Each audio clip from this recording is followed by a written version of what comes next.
Dang, I was just starting to color this page with watercolor, but I totally forgot that I'd used non-waterproof ink for the lines. As you can see, the lines are just bleeding. Well, I could scan this and color it digitally, like I usually do.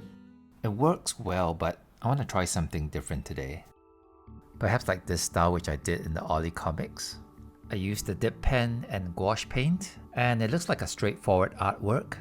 But actually I used an alternative technique to color this. I kinda learned it from Kent Williams.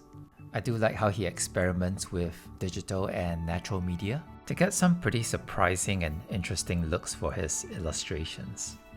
I can see that he used thicker paint here, but the pen lines go over the thick paint. So did he just draw over the thicker paint, or did he do them separately?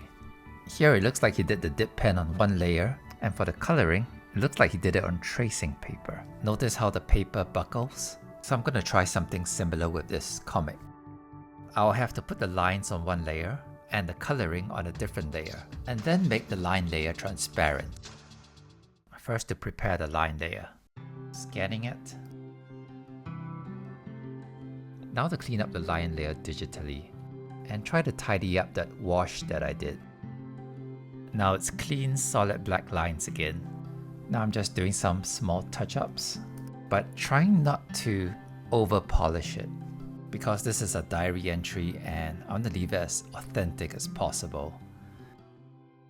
Now for the color layer, I'm just going to use this IKEA paper, which me and my kids have drawn on for fun. I feel like this will help me relieve the pressure and not take it so seriously. Like I don't really care if I ruin this paper. I do like that thicker paint look, so I'm going to paint with acrylics. I don't often see comics painted with acrylics. In this comic, I only want to use a limited amount of colors.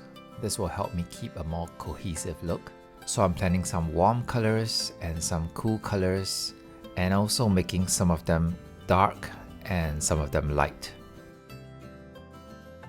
I'm not using tracing paper like Kent Williams, so I can't see through to my drawing.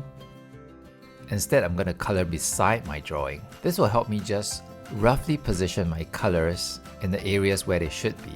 No worries, it will fit. I have a plan to tidy it up later. As I'm painting, I'm thinking in terms of warm and cool colors. The background is cool, the people are in warm colors, more or less. I'm really messing this face up.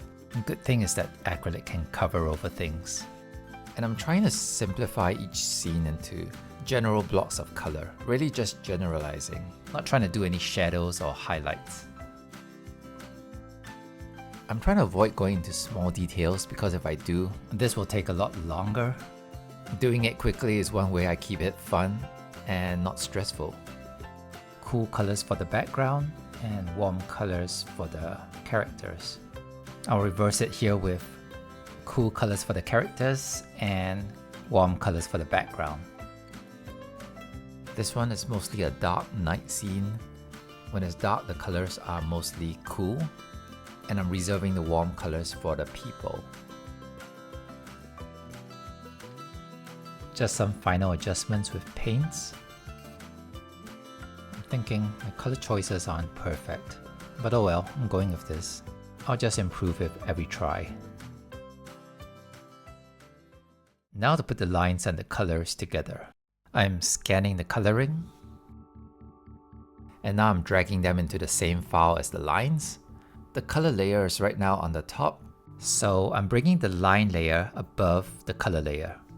As you can see right now, the line layer covers the color layer below. But if I change the setting of the line layer to multiply, it becomes transparent, and now we can see the color layer beneath it. I'm just duplicating the color layer just to get an extra copy because I'm going to be changing it a fair bit. Now to just tidy it up and make the colors match the lines. To do that, I'm using the Distort tool. And another useful tool to do that is the Liquify tool, where you can kind of nudge parts of the color layer into position. Oh yeah, it's important to click the Show Backdrop option so that you can see your outlines.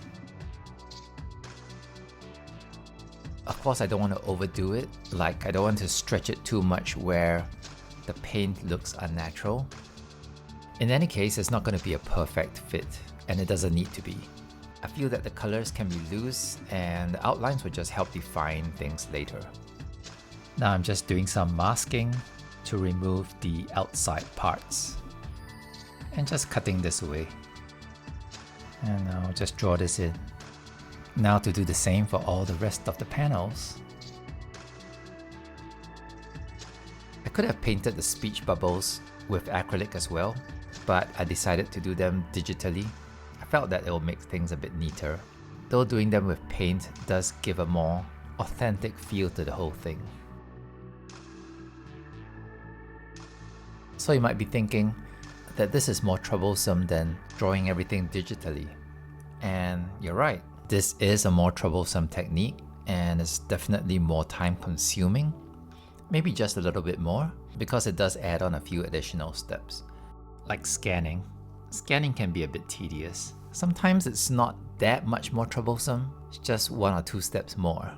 And like if you're using natural media, it just has this illusion of it's harder to undo, and therefore it feels a lot more scary. And that's why I probably don't see many comics done with this technique, or done with natural media these days. We tend to prefer the quickest and easiest techniques over the more troublesome ones. So here's the thought. Perhaps if we want our artworks to have more of an element of surprise, so it stands out more against what everybody else is doing, using a slightly more troublesome technique could help. One thing I like about this technique is that it has this surprise factor where I don't know how everything will look like until after I put everything together. So it kind of motivates me to just want to finish this and get that surprise feeling after that.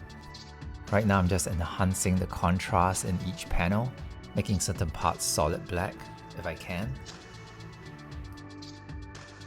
I want the words to be more readable here, so I think I'm gonna have to make this a white background.